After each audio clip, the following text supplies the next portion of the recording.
I am your loquacious narrator for this episode of the Blue Toad Murder Files. Will you be able to solve the mystery of the Concealing Flame?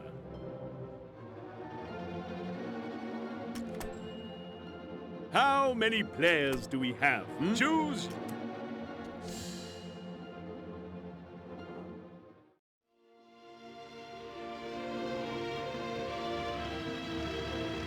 Welcome, one and all, to Little Riddle, a picturesque village where simple neighborly folk live lives untouched by the hustle and bustle of the outside world. A sanctuary from the pressures of all things modern and unnecessary. A peaceful place, a gentle place. A place where the mayor and the miller were brutally, horribly, violently murdered. The miller killed the mayor, then was shot down in turn, the perpetrator unknown. Even as you investigated this, Riddle Manor was robbed by the church groundskeeper, Moses.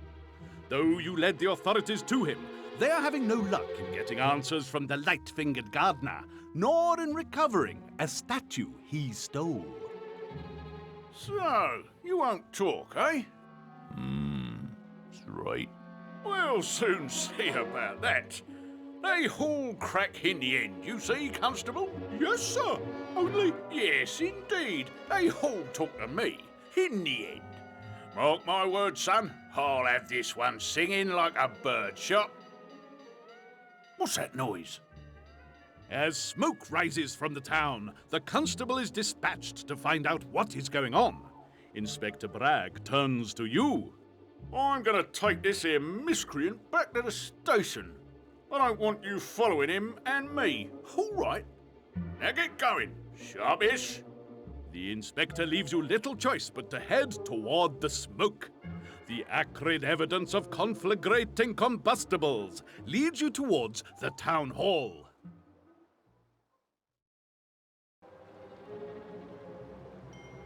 Click!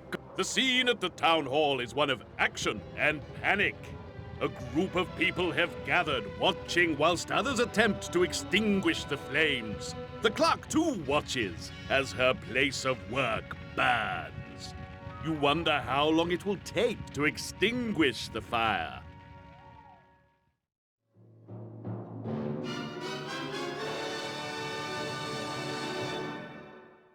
The town hall is on fire, and water is being carried from the river in an attempt to put it out. Can you work out how many trips are needed to extinguish the fire?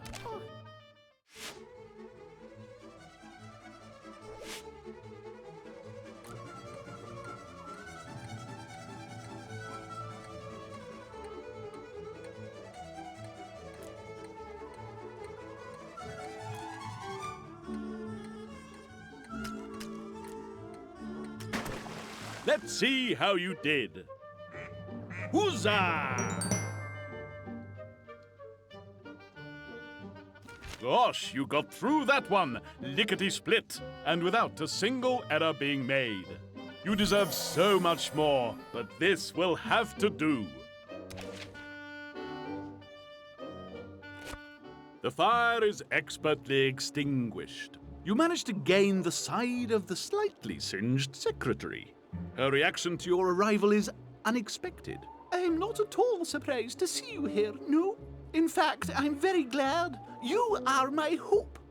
You will find who did this. So, no particular pressure then. You ask your eager informant for all the facts she can give. The fire started in a corner of the archives, I'm told, in one of the cabinets. The archives are usually empty, but today we had 4 visitors in short order. The Colonel, the Doctor, the Librarian, and the Jeweler. Any one of them could have started the fire, that's all I know. What do you intend to do now? The weight of expectation sits heavily on your shoulders. A burden you welcome, but one better borne after a night's rest.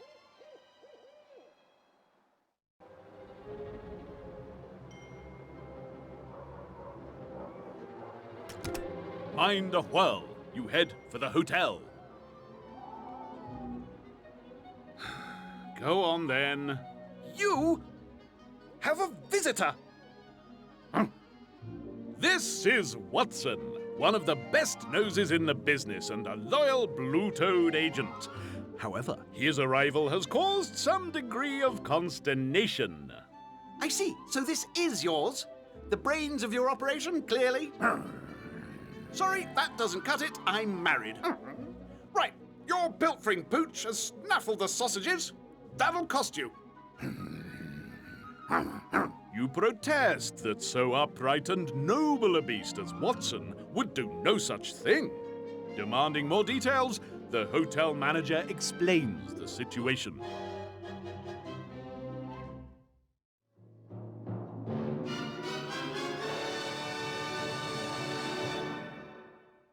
Someone's been eating the hotel sausages. Help the hotel owner to remember what happened.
What will the ducks reveal?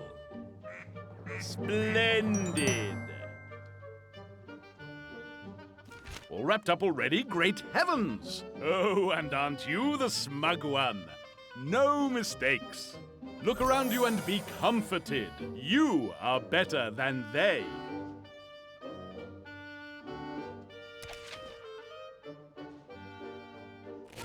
So sorry about that. Just can't trust anyone these days, can you?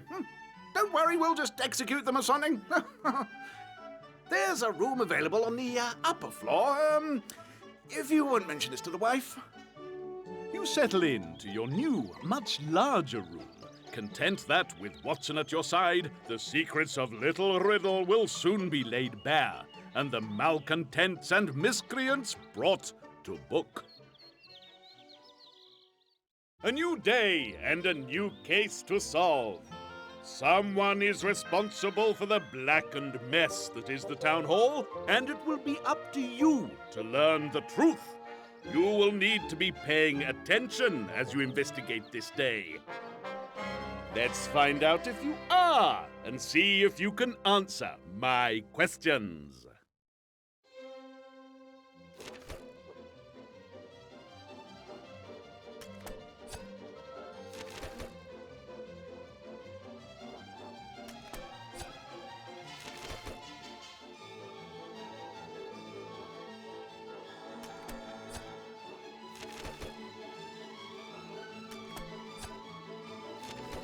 That clean sweep of questions puts you most resoundingly in my good book.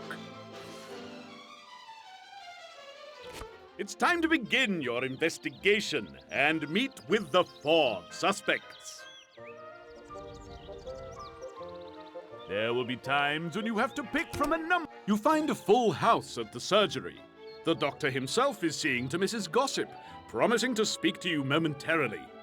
This leaves you with the other elderly lady. She has revelations of her own. I'm her sister, dear heart. Mrs. Bothersome's my name, but don't assume it's literal. My, what a proud beast you have there. Let's see him then. Up straight. Bad posture. Just check the... Yes, that all seems fine. Not at all shabby for a mongrel. Reminds me of my old mutt, Sparkles. Let me tell you about him. Seems you have little option but to listen.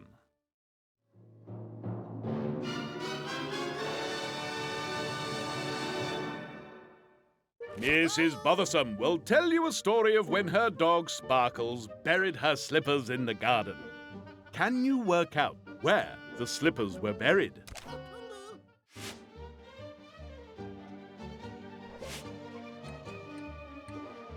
Oh, Sparkles, my lovely dog, in peace you rest. He couldn't stop messing around. Small thing he was, but strong enough to carry around my slippers. Sparkles liked to bury them in my garden. No other thing was so amusing for him. Oh, my garden, a blessing from God, so green, so fertile. Damn dog had to always bury the slippers on the grass. Sorry, I shouldn't curse Sparkles.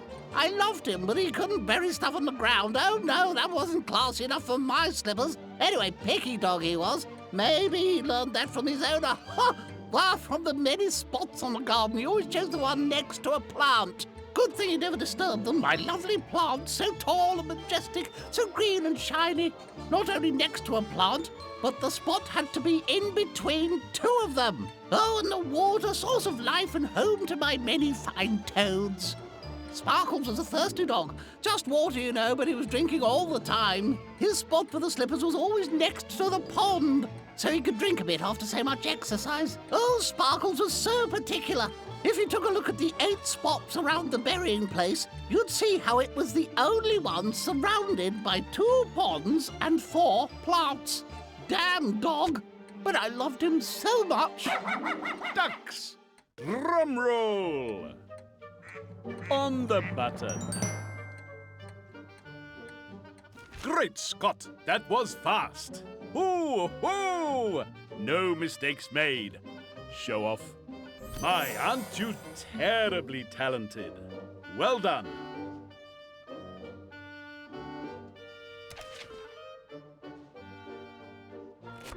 It would appear that Mrs. Bothersome has many such stories of Sparkles, but the arrival of the Doctor and Mrs. Gossip curtail any additional precipitous perambulation down memory lane. You ask the Doctor about his visit to the archives. Quite. There's a good canine. Where were we?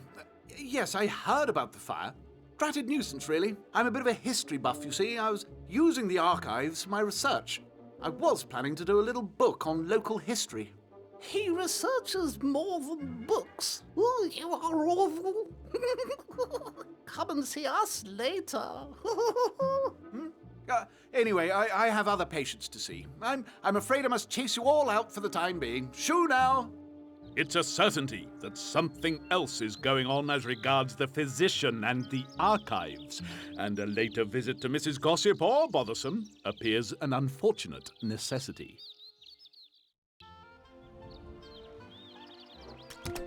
A most agreeable facet of an investigation is that you meet new people every day. Of course, they tend to be suspected of murder and arson, but you can't have everything. Ah, it's you! How marvelous! What are you investigating? Do tell! How terribly exciting it must be to be a great detective! You must tell me of your adventures, but first, a test! Must beware of charlatans! See if you can solve my little conundrum.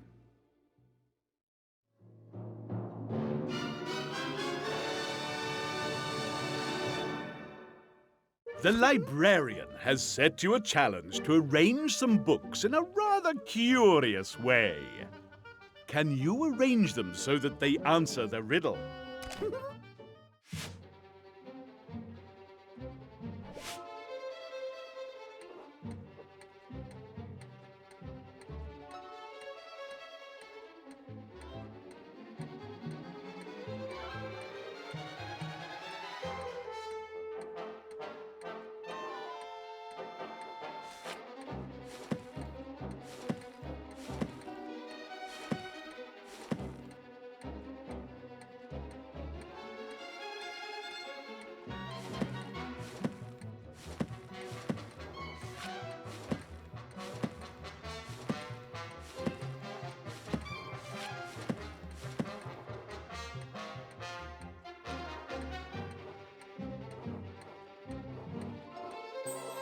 Are you marvelous or moronic?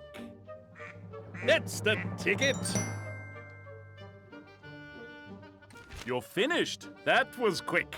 No mistakes made, too, you great big swat. There are no words sufficient to describe your brilliance.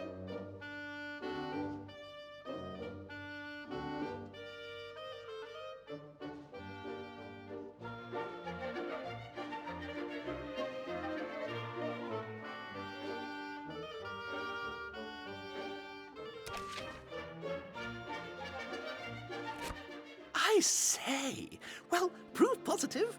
Gosh, how wonderful! What times you must have, reuniting lost loves, saving young gals from their dastardly guardians, so that they may marry their impoverished but noble true love. Ah. Oh, I'm sorry, Poochie. Now, what was it I can do for you? You mentioned the fire at the town hall, and that she was one of those who had visited. What had she been doing? Oh, am I a suspect? How thrilling! Gosh! Wow, that's made my day, let me tell you. Terribly sorry, but I was just there to sort out the filing system. Bit of an obsession, I'm afraid. Turning down the chance to regale the librarian with tales of your daring do, you leave the library and the most eager suspect you've ever had.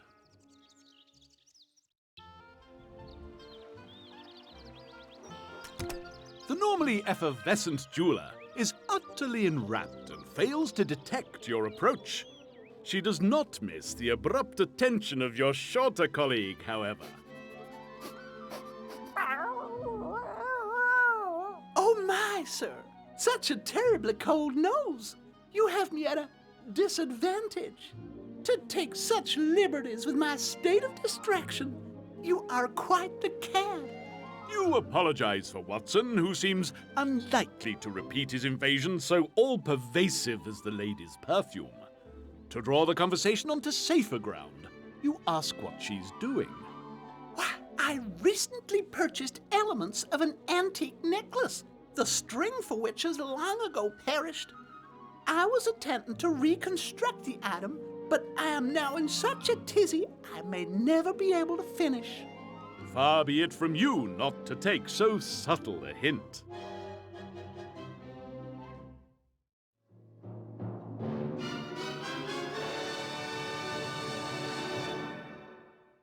The necklace that the jeweler is trying to reconstruct is missing a few pearls. She knows the value of both the finished piece and the individual pearls. Can you use these values to work out which pearls are missing? If you click the mouse, the game continues.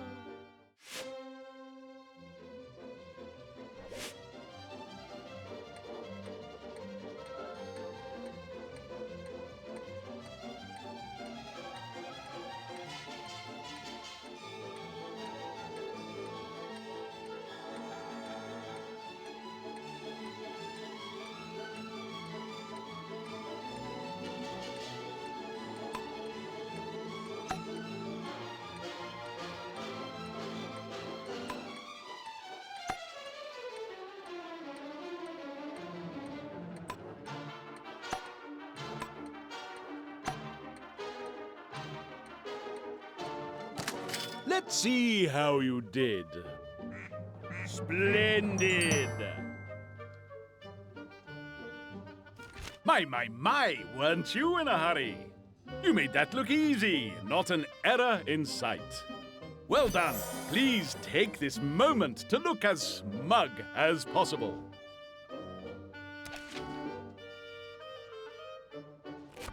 How gallant of you, coming to my rescue at such a time.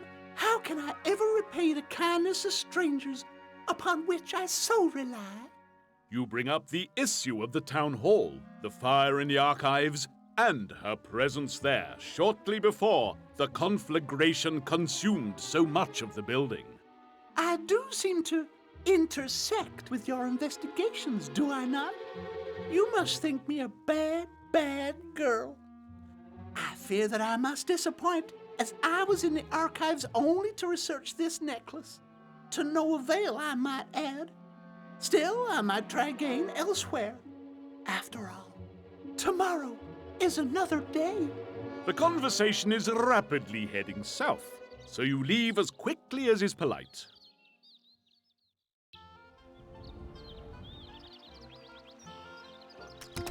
When you visit him at his own home, the Colonel seems engaged in proving once again that military intelligence is a contradiction in terms. Front and centre, quick as you like. Now then, ducks. Jolly disorganised lot, don't you know?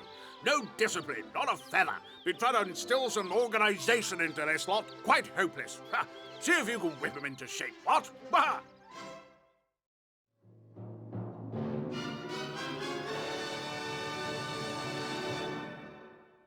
The Colonel is trying to arrange his ducks into formation. Can you follow his rules to place them in their correct positions?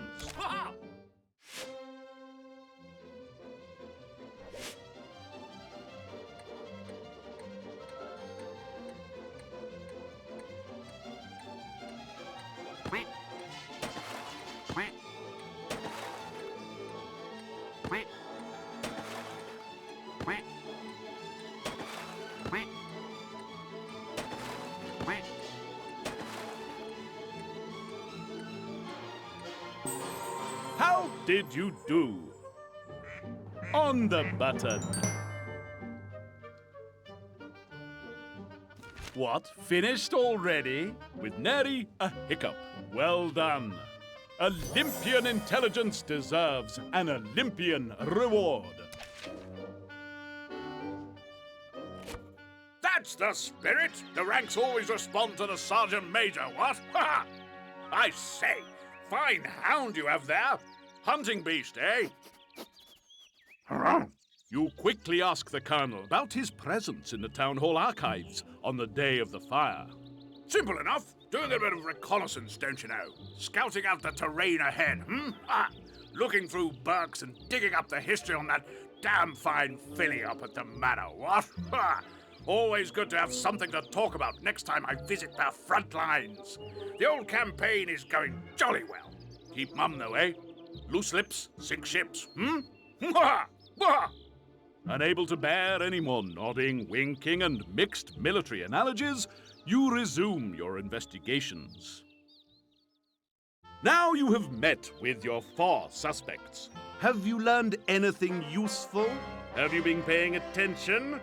Let's see how you do with these questions.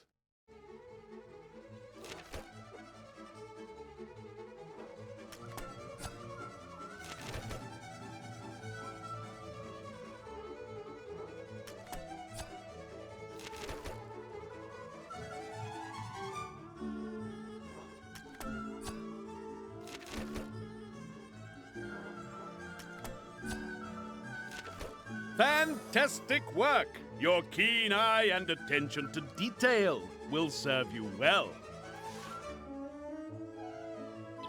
With those questions done, you... Wait! What's that I hear? Something happening at the antique shop? Quick! I'd head over there if I were you. Following my rather superb advice, you rush to the antique shop. Something has certainly transpired here, and inside you find a man who appears to be rather shaken. What? Who is it? I'll get you. You coming in here, stealing my antiques?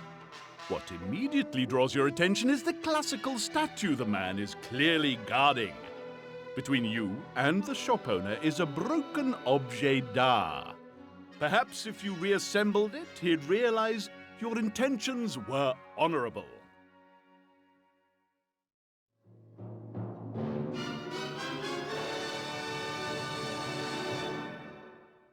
In the altercation at the antique shop, a valuable stained glass antique was broken.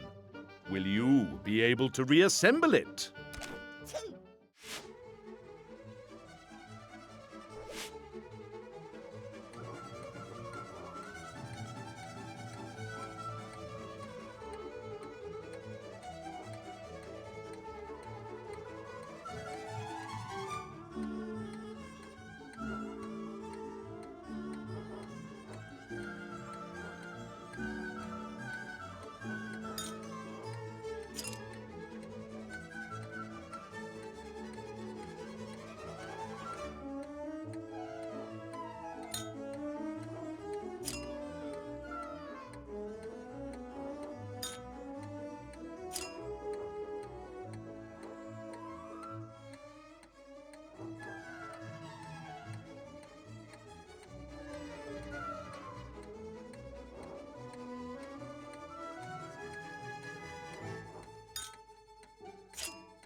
Let's see how you did. Correct you are. Well done. Gosh, you got through that one, lickety-split, and without a single error being made. You deserve so much more. Ah, thought you'd come back for another try, hmm? Wait a minute. Oh, better. Now then, you're not my assailant. What can I do for you then, hmm? After a little while, you manage to explain who you are and ask what happened. Did the gentleman see who tried to steal the statue? No. Now then, didn't get a good look at him, I'm afraid. Had a hat on, pulled down low. Asked to buy my statue. I said no. So, he tried to take it. You ask about the statue, mentioning it bears a strong resemblance to the one Moses took from Riddle Manor. Well, so it should. There were 3 made, each with... Oi, that's quite enough of that. This is a police investigation, and this is a crime scene. I want no more interference from you. Out, sharpish. You're left with little choice but to depart. But your mind is in a whirl. 3 statues. Was the one Moses stole one of these 3?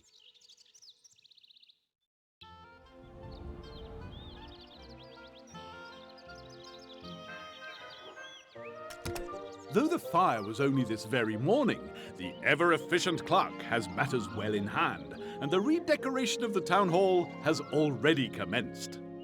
Good afternoon. I am, in fact, very glad to see you. It's been a most trying day, and I find myself at quite a loss. I had a very precise filing system, but I'm now so tired I cannot seem to remember how they were arranged before. I wonder, could you perhaps sort them for me?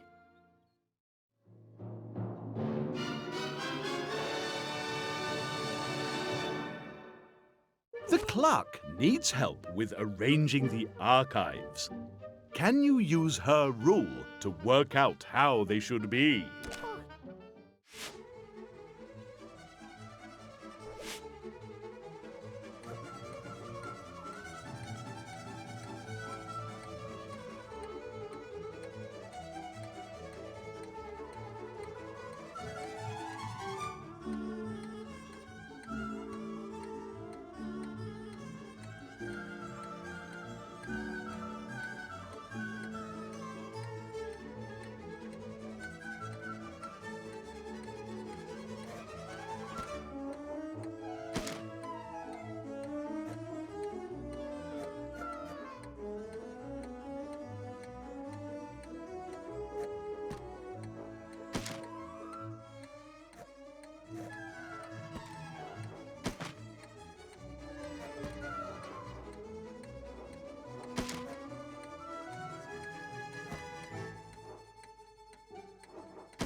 What will the ducks reveal?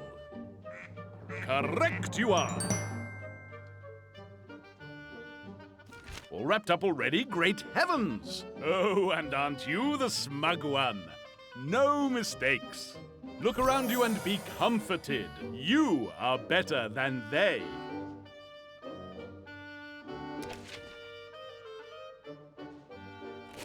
With the filing system arranged appropriately, you ask permission to head down to the archives. I am sorry to have to inform you that the inspector has insisted you be granted no access to the archives. He has declared them a crime scene and quite inviolable. So as long as I'm on duty, he said, I am not to let you pass. However, I am off duty this evening. You appear to have more allies in this investigation than the inspector.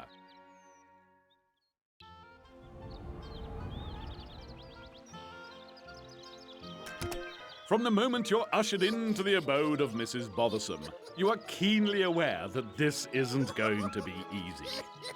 The corpse of a sherry bottle is silent testament as to the afternoon's activities.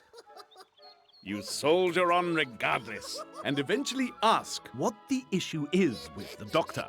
Oh, I'm sure we just can't say. We certainly can't, not out loud. Just wouldn't be polite. Exactly. Indeed. Do have a piece of shortbread.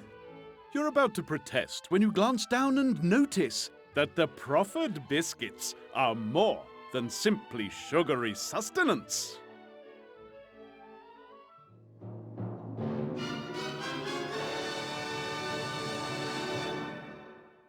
There are 6 pieces of shortbread, and each has been cut in half. Can you place them so that they show a hidden word?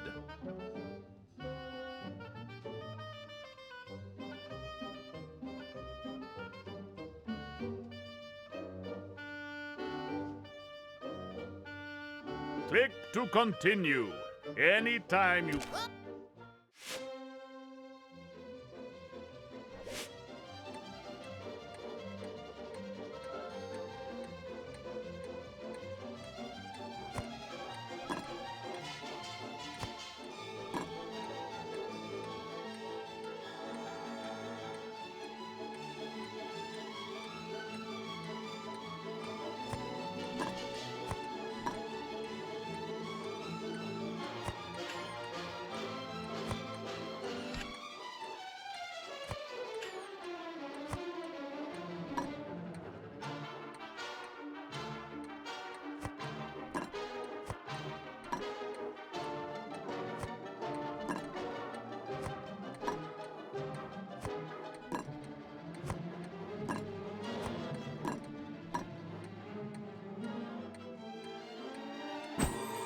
And your result is... correct you are. Great Scott, that was fast. Ooh, ooh! No mistakes made. Show off. My, aren't you terribly talented? Well done.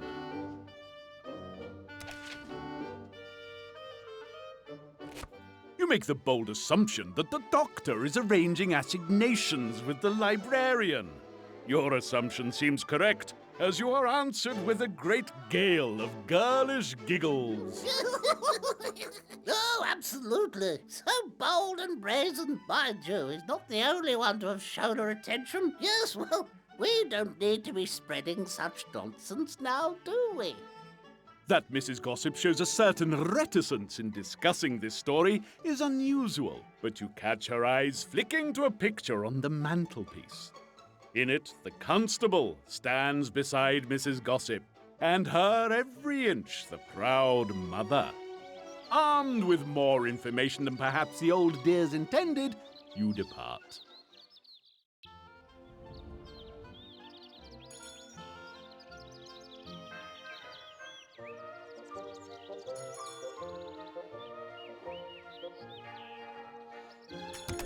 You arrive back at the hotel in time for dinner, so you head straight for the dining room.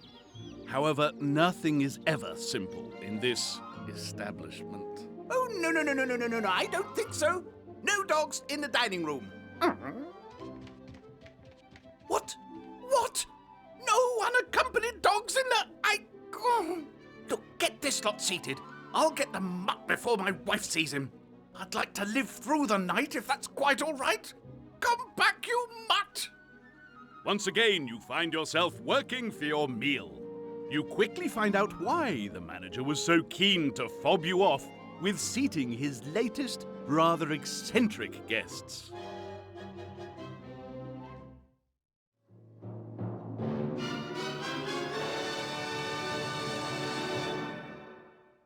There are 8 men waiting to dine in the hotel restaurant. However, they are rather picky about who they'll sit next to. Can you seat them in a way that pleases them all?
And your result is... That's the one. You're finished. That was quick. No mistakes made, too. You great big swat. There are no words sufficient to describe your brilliance.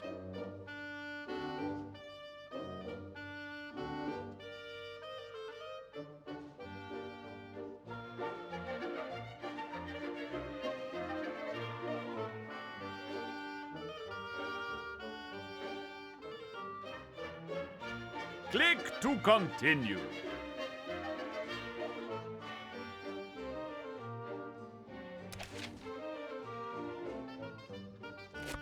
With the hotel manager in pursuit of your canine companion, you manage a relatively pleasant meal. As you enjoy coffee and biscuits, your thoughts are interrupted once more.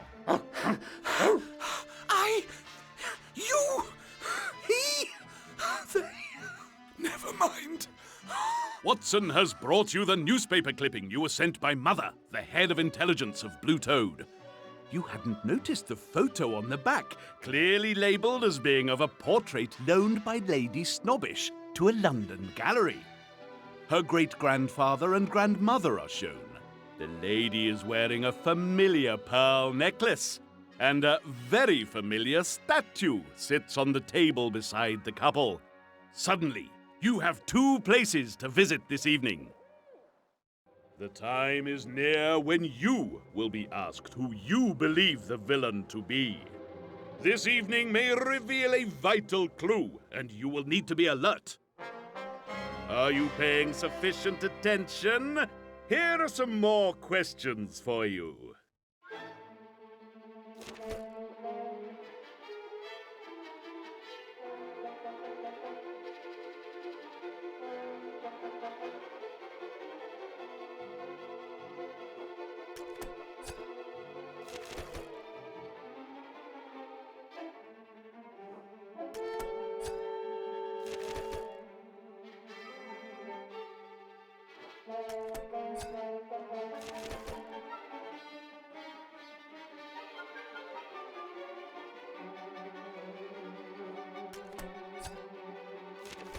Either you are the reincarnation of Sherlock Holmes, or these questions are too easy. Wonderful work, either way you look at it. Let's resume the investigation. You were going to meet with Lady Snobbish at the manor, and also investigate the hopefully now deserted scene of the crime.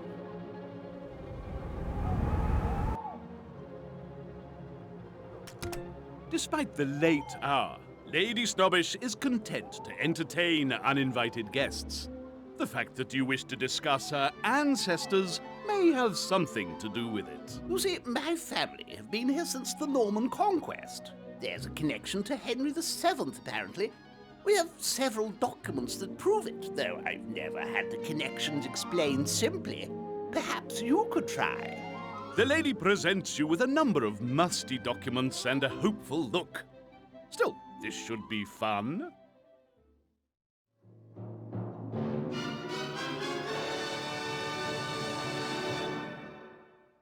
Lady Snobbish claims to be a direct descendant of Henry VII.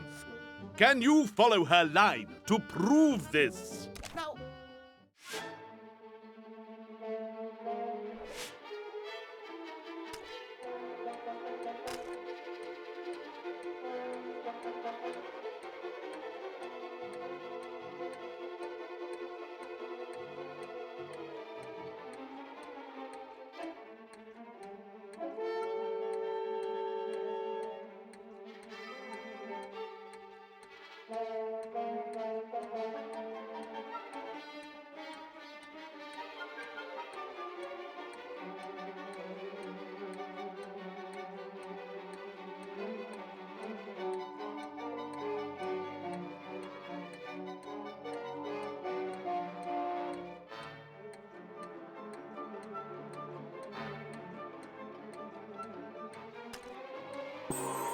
How did you do?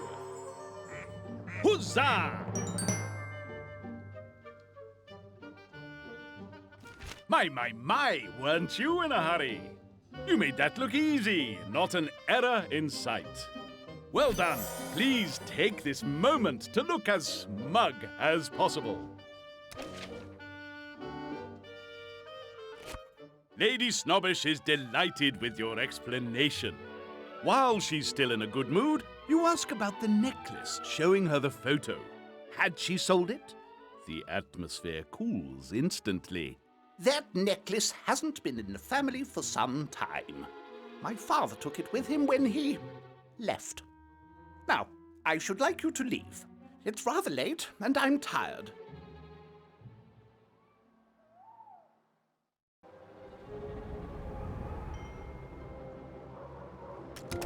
Slipping into the town hall is far simpler than you'd anticipated.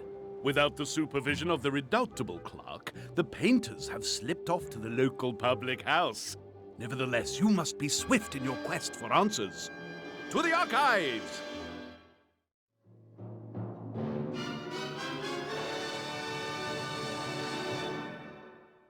You want to get round the archives as quickly as possible. Can you work out the shortest route?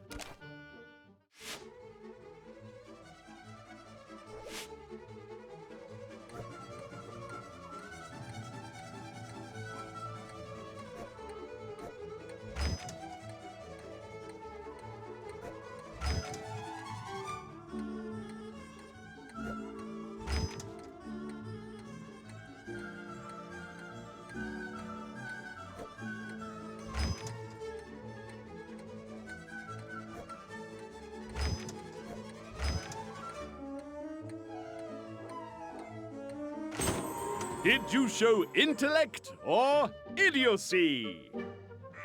Correct.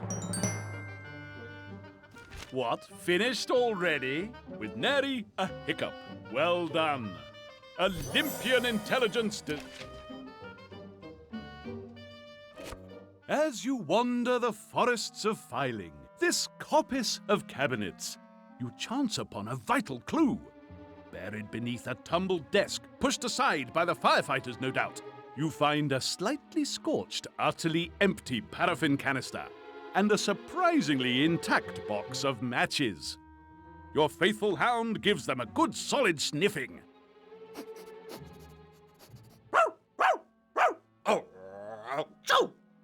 With a single yelp, Watson lays the case bare.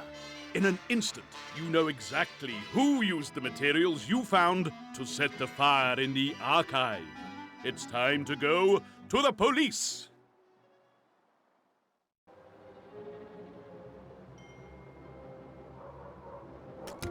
Only the constable was on duty when you arrived at the police station. Inspector Bragg was called for, though he remains to be convinced of the need to get him out of his bed. You have been lucky so far with your wild accusations. You had better be more than lucky this time. Come on in. Sharpish now. There were 4 suspects. 4 individuals who had visited the archives at the town hall. The colonel was apparently searching for more information on Lady Snobbish. Had he found something, perhaps regarding her father, that he felt needed covering up? The librarian and the doctor were using the privacy of the archives for their clandestine meetings. Was there something even less innocent about their encounter that day? Was one of them being less than honest with the other? The jeweler was researching a valuable necklace which had left the possession of the Snobbish family under mysterious circumstances. Had she found evidence that would prevent her making a significant sale? One of these individuals has been caught out. Which one?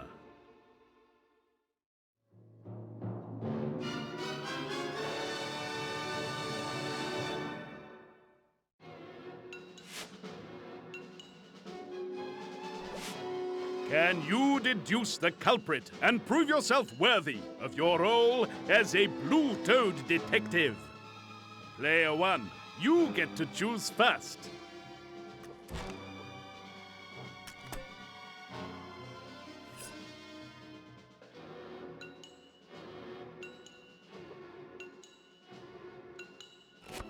Thanks to the arrival of Watson, the best nose in Blue Toad, you now know the guilty party is the Librarian.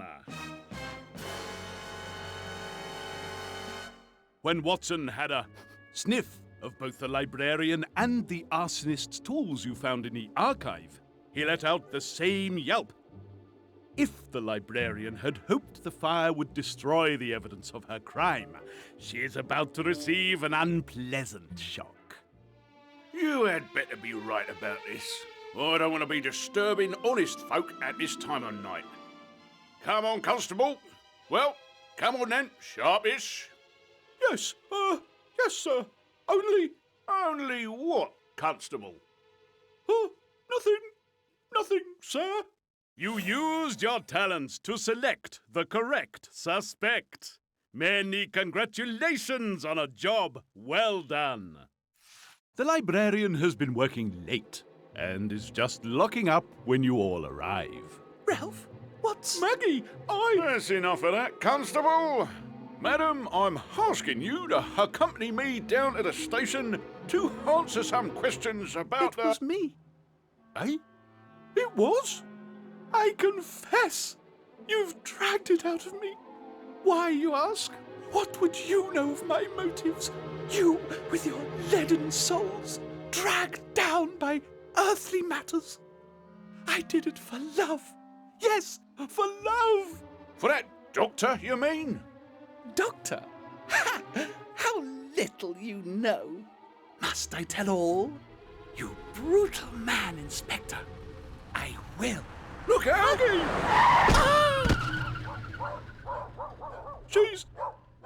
She's dead. In a screech of tires and a flash of headlights, another body lies on the streets of Little Riddle. You knew that your foe was a dangerous one, but now you have a glimpse of the depth of darkness you must defeat. Do you have the strength, the intellect, the audacious courage needed to bring to justice the master criminal at work here? You will find out soon as you prowl the streets, seeking to finally close the Blue Toad Agency file on Little Riddle in Death from Above.